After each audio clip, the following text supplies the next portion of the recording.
এই হচ্ছে দর্শক মালিকের বাড়ির অবস্থা। আমি কিছুক্ষণ আগে নিচেছিলাম পুলিশের দাওয়াতে, আমার সাথে দুই ভাই দুইটা গুলি খেয়েছে, রাবার গুলি। তাদেরকে হাসপাতালে রেখে তারপরে আমি আবার আসছি। কিছুক্ষণ পর আবার বিজিবি আসছে। বিজিবি এসে আমাদেরকে সুসংবাদ দিল যে শেখ হাসিনা পদত্যাগ করছে এবং দেশ ছাড়ছে, তোমরা ভাঙচুর করবে না, আগুন জ্বালাইবে না।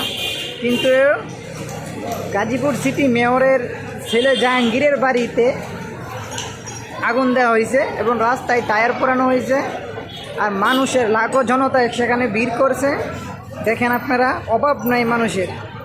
মানে দেশ আমরা নতুন করে আবার স্বাধীন করলাম।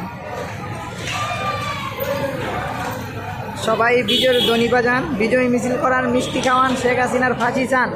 আর শুধু পদত্যাগ করলেই চলবে না, আমরা চাই শেখ হাসিনার সুষ্ঠু বিচার হোক এবং ন্যূনতম বিচার ফাঁসি হোক।